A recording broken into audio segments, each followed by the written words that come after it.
Good morning.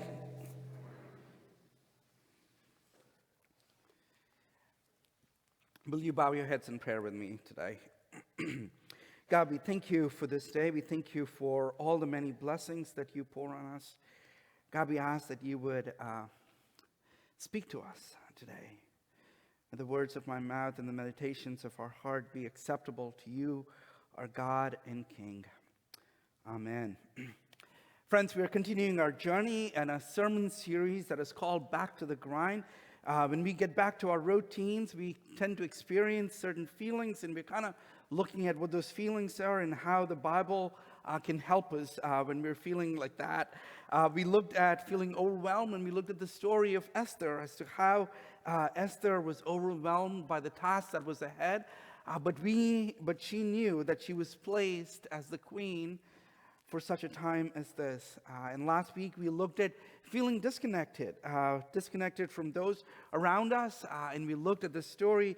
We looked at two stories: the woman who washed the feet of Jesus and Barnabas. The woman who washed the feet of Jesus, we associated her to be Mary Magdalene, and she took an expensive jar of perfume and poured it on Jesus' head, and all the people around her judged her for that. But Jesus did not judge her, but rather he said that her actions will be remembered. And we considered what it means for us to walk into a room, a small group, so that we can be connected to Jesus. And also we looked at the story of Paul and Barnabas. Paul, who was named Saul when this story took place. Paul is the one who wrote majority of the New Testament, and he was completely disconnected with the Christian community, and Barnabas went out seeking for Paul, and when he found him, he brought him with him. And what we considered is God placing someone on your heart that you need to go and invite them to come and be part of a small group. And so today we're looking at the story of the feeling of feeling insignificant. The word insignificant means that you feel small when you are around some individuals. You feel like you're not supposed to be at the table. You feel like you've not earned the right to speak. And even if you do speak, is anyone going to hear what you have to say? This feeling is quite the opposite when you feel like you're the smartest one in the room or you own the place. This is completely different from that. When you're feeling insignificant, we wonder, do I matter? Do my words matter? Do I matter?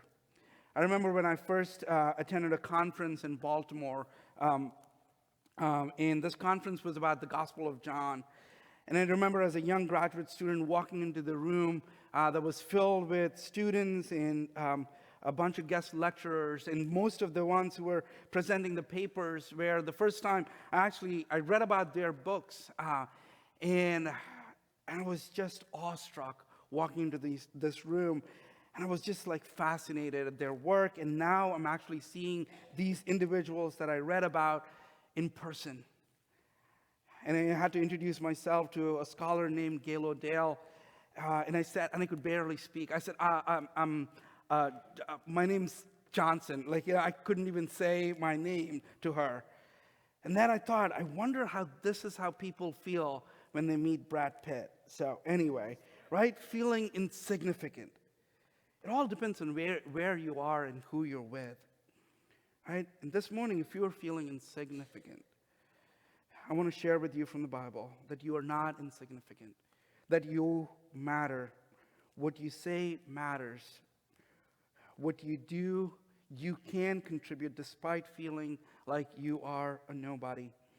And if you're hearing this and saying, Pastor, it sounds like good pop psychology, let me say that this is grounded in the Bible. It is grounded in God's holy word for us. This morning we read the story from 2 Kings chapter 5. There are several characters who are introduced in a rapid succession.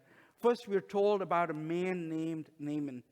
He was the commander of the army, and right away, we are told about his position. He's the commander for the king of Aram. Aram could be considered as Syria as well. And this individual is given an accolade right away in verse 1. We are told that he was a mighty warrior. He rose to be a commander because of his bravery and how he handled himself in the battlefield. This was a title that he earned. It was not he earned on his own merit. This position is not something that he earned by being born into the monarchy or being close to the king. In this culture, if you were close to the king or in proximity to those in power, you would be given all kinds of titles. But here the author is taking pains to say and reminding us that he earned this on his own. He's a self-made man. There's more to him than being just a courageous soldier. Naaman had the favor of the Lord. The living God, the God of the Hebrews, looked favorably on him. And when he went into battle with Israel, God looked favorably on him. And he was able to win that battle. Life seems perfect for this individual. But there's one thing.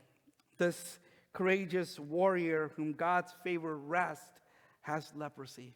This means that he is forced not to be in public and is deemed unclean. Against this backdrop of who this individual Naaman is, enters an unnamed girl. The author of the book of Kings just gave us a biography of this man named Naaman. But this girl who was enslaved, taken away from our home in Israel, is not named. I'm sure she has a name, but she's so insignificant that there's not even a mention of her name. Verse 2, this is what we read. Now, bands of raiders from Aram had gone out and taken captive a young girl from Israel, and she served Naaman's wife. She said to her mistress, "If only my master would see the prophet who is in Samaria, he would cure him from leprosy." This man, Naaman, was actually responsible for the enslavement of this Jewish girl. We don't know anything about her family, friends, relatives, just that she was captured from Israel and now worked for Naaman's wife. She's a victim of forced labor. She has no choice but to work for this man. If she dare think about disobeying the orders that were given to her or tries to escape, she will die. It is in these working conditions and current realities this girl speaks to Naaman's wife.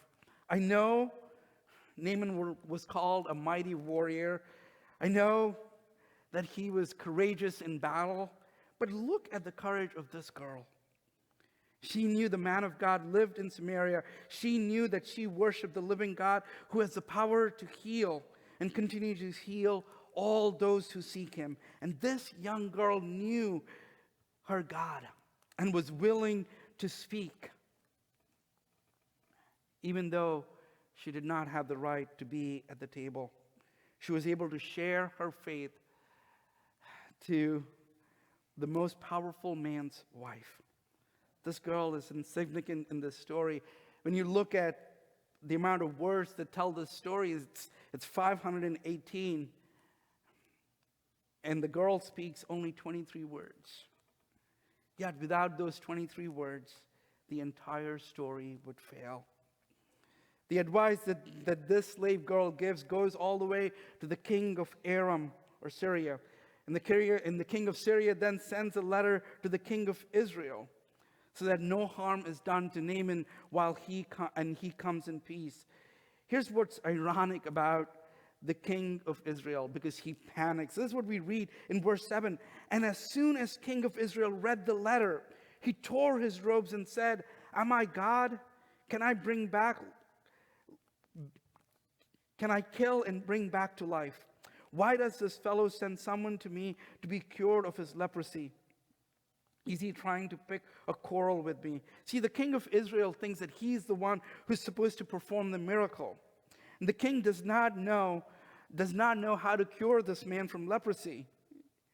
And he thinks if he doesn't cure Naaman's leprosy, then the king of Syria would wage a war against him. And here is the irony. The king of Israel does not know that the man of God is in Samaria. The young slave girl is more in tune with God's movement in the kingdom of Israel than the king of Israel. Here is a challenge for us to consider, friends, this morning. This young enslaved girl knew about the man of God. She speaks about the living God to one of the most powerful persons. And her message is taken seriously. That it travels to the king of Syria, to the king of Israel. Here is my ask, or a question for us to consider. Do you know anyone who is in need of God? Who is in need of prayer? Do you know anyone who could benefit from prayer? Do you know anyone who could benefit from an invitation to be part of a Christian community, to be part of this church? Do you know anyone? Is God prompting you to say something to a friend or a family member or a coworker? It could be as simply as, I'm praying for you. If you don't mind, can I share my faith in Jesus with you? I don't have a lot of fancy words, but Jesus gave me new life and hope. When I was struggling, Jesus helped me. I'm certain He'll do the same for you. Or you could consider saying this: I think you and your kids could really benefit from being part of a Christian church. You'll have an opportunity to learn about what it means to be a Christian and being part of a Christian community. I know you're feeling alone right now, but this group of church people meet once a month for lunch. You should come. When we hear the Spirit of God saying those things to us, we can kind of have another voice telling us as well. Who am I to tell this person I'm praying for them? I'm going to look like a joker when I say, I believe in Jesus. I'm going to sound crazy. I'm going to sound crazy if I say, Jesus really helped my life. I'm not going to do that. If you think you're hearing those voices where you feel like your words don't matter, I want you to hear the courage of an enslaved girl living in a foreign land who said, I know a man of God in Samaria. Friends, if a slave girl can say that to a complete foreigner, I'm sure you'll have this courage to say that to your friend that you know of a God who heals and who continues to heal. The next part of the story takes a strange turn. After the king of Israel tears his clothes, afraid of the king of Syria and its commander Naaman, the prophet's voice is heard. He's telling the king, send the commander to my house. And Naaman and his entourage, everybody, walk to him. Remember, this is Naaman, the mighty warrior, a commander in the army, and the person who has earned the favor of God and the king of Syria. Naaman has everything that he needs. And Naaman is actually a pretty wealthy man. This is what he took with him. We read that he took 10 talents of silver, 6,000 shekels of gold, 10 sets of clothing. That's a lot of money. This great man arrives at the prophet's house, and he's greeted by the prophet's servant or messenger, however you want to read that story. Prophet Elijah does not come out of his house to talk to this great man. Elijah sends his messenger out and says, go tell this guy who's outside that he needs to do certain things in order to be healed. That is bizarre. And Naaman is confused by the greeting. He did not expect this kind of reception. We read in verse 11, but Naaman went away angry and said, I thought he would surely come out and stand and call the name of the Lord his God, wave his hand over the spot and cure my leprosy. Are not Abana and Paraphrah rivers of Damascus better than all the waters of Israel? Couldn't I have washed in them to be cleansed? So he turned and went off in a rage. Naaman's complaints are twofold. He expected the prophet to come out and greet him. This was a normal thing to do. He was hoping the prophet would lay his hands over him, pray over him, and call the living God. This is not what he expected.